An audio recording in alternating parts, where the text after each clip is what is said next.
a retired Bruce Wayne and a young hero, Terry McGinnis, who donned the cape and cowl in a cyberpunk future. But what if I told you this incredible world almost made it to the big screen? Jeez, no wonder he could fight.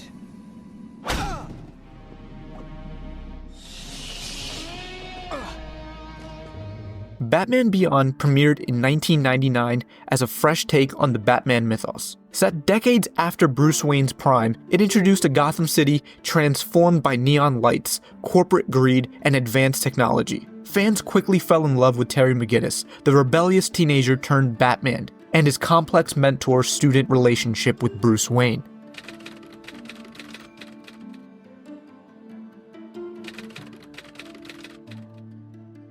In 2000, Warner Bros. Approached Paul Dini and Alan Burnett, the creative minds behind the series, to write a script for a Batman Beyond live-action film. Their vision was ambitious.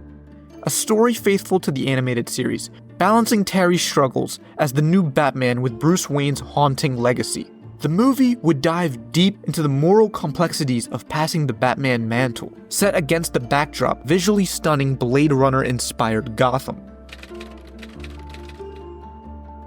Paul Dini and Alan Burnett envisioned their Batman Beyond movie as more than just a superhero flick. It was going to be a gritty exploration of identity, legacy, and responsibility. Their script was reportedly grounded in the animated series, but aimed to expand its themes for a broader audience. Aw, the no-fun boy had an accident. Alright, I'm going. At its core, the story was about Terry McGinnis taking up the mantle of Batman under the mentorship of a grizzled Bruce Wayne, who retired after failing to save Gotham from its descent into corruption. The film would have explored how Terry balances his own life, his family, and his newfound role as Gotham's protector. Dini once described the film as a coming-of-age Batman story set in a visually stunning, futuristic world. It was poised to break the mold of traditional Batman films with a setting reminiscent of Blade Runner, a neon-lit, dystopian Gotham where crime and technology intertwined.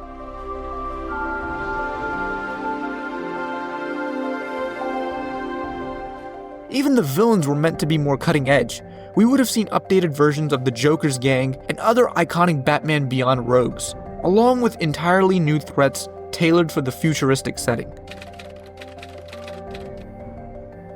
By the early 2000s, Warner Bros. Was at a crossroads after the critical and commercial disaster of Batman and Robin in 1997. The studio knew it needed to recalibrate its approach to the Caped Crusader, but what direction should they take? An overwhelming number of Batman pitches flooded the studio's pipeline once they announced that they were willing to take on new scripts. You had projects like Batman Year One from Darren Aronofsky, Batman vs. Superman from Wolfgang Peterson, and Batman Beyond from Paul Dini and Alan Burnett. Batman Beyond wasn't just one of many ideas, it was one of the most ambitious. Unlike the other pitches, which were rooted in Batman's traditional lore, Batman Beyond dared to push the boundaries of what a Batman movie could be. At its heart, Batman Beyond was a high-stakes gamble. The concept leaned heavily into cyberpunk aesthetics, complete with neon-lit skylines, flying cars, and AI-driven villains. It was everything mainstream audiences hadn't seen in a Batman movie before, but therein lay the problem. Was it too bold for Warner Bros.? But when we do pay attention, we miss the point. Executives at Warner Bros. Were reeling from the backlash of Joel Schumacher's Batman and Robin. The colorful, campy tone of that film had alienated fans and tarnished the Batman brand. Now, Warner Bros. Wanted a surefire way to restore the Dark Knight's reputation, and a futuristic, unconventional take felt too risky. During this same period, Darren Aronofsky proposed a gritty adaptation of Batman Year One, based on Frank Miller's iconic comic. It would tell the story of Bruce Wayne's early years as a vigilante, stripping down the character to his raw, street-level origins. The idea seemed safer and closer to what fans expected. And then there was Batman vs. Superman. Wolfgang Peterson pitched this movie as a clash between the two biggest names in DC Comics. Set in a post-Dark Knight Gotham, It was a story of betrayal and redemption, with Batman and Superman forced into an epic battle before teaming up against a common foe. Studio executives were captivated by the prospect of seeing DC's two titans share the screen. In their eyes, this was the ultimate blockbuster, far more marketable than a futuristic Batman.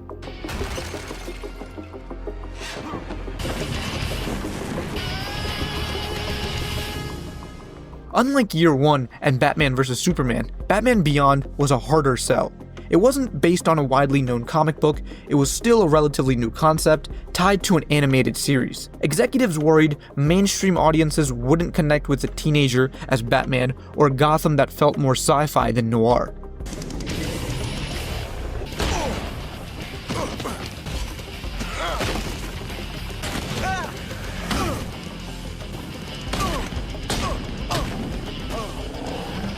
Despite the ambitious vision, Warner Brothers hesitated to greenlight the project. Executives at the time were grappling with the fallout of Batman and Robin, which had tarnished the Batman brand with its campy tone. And the only man who can stop them. I freeze, I'm Batman. Can't. I freeze, I'm Batman. They were looking for a safer way to revitalize the franchise. And lastly, there was also the factor of Bruce Wayne. Fans were used to seeing him as the main character. Could they accept him in a supporting role, overshadowed by a younger, less experienced protagonist? These were the questions that Warner Brothers had. Who am I? You sure you want to know? It's worth noting the irony here, as just a few years later, Spider-Man in 2002 proved that audiences were more than willing to embrace a young hero struggling to balance his personal life with his responsibilities as a superhero. It became a global phenomenon, showing that Batman Beyond may have been ahead of its time. Unfortunately, timing is everything in Hollywood, and for Batman Beyond, the moment just wasn't right. Warner Brothers ultimately decided to prioritize Christopher Nolan's grounded take on the character. Batman Begins was seen as a safer way and a safer bet to restore the Caped Crusader's reputation. As a result, the futuristic Batman Beyond movie was quietly shelved.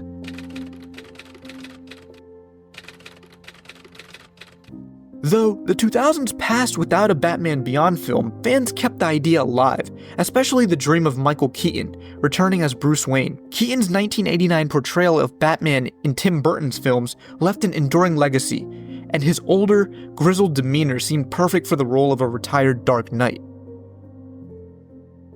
The idea gained serious traction when Keaton was cast in The Flash in 2023. I'm Batman. Reprising his role as Batman in a multiverse context, fans speculated that this could be the gateway to a Batman Beyond live-action adaptation. And for a moment, it seemed Warner Brothers was finally going to embrace the futuristic Batman story that fans had been clamoring for. In 2022, Hollywood insiders revealed that Christina Hodson, the screenwriter behind Birds of Prey and The Flash, had drafted a script for a Batman Beyond movie. The project would star Keaton as Bruce Wayne mentoring a new, younger Batman, echoing the dynamic from the animated series. But with Warner Brothers Discovery undergoing massive restructuring and James Gunn and Peter Safran taking over the DC universe, the project was shelved once again. The studio seemed intent on rebooting the entire DC slate, leaving Batman Beyond in limbo. While Gunn hinted at exploring unique and bold stories, it was clear that Batman Beyond wasn't part of the immediate plans. Hey everybody, I'm James Gunn. I'm the co-CEO of DC Studios. The first project is Creature Commandos. The next project up is Waller. Next up is a big one, Superman Legacy. Next thing is Lanterns. Next is a big movie called The Authority. We're doing a television series called Paradise Lost of Paradise Island. The introduction of the DCU's Batman is The Brave and the Bold. Next up is a TV series called Booster Gold.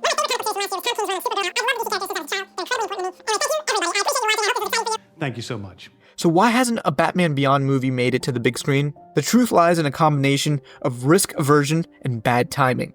Warner Brothers had often struggled to find a cohesive vision for its DC properties, leading to a pattern of ambitious projects being shelved.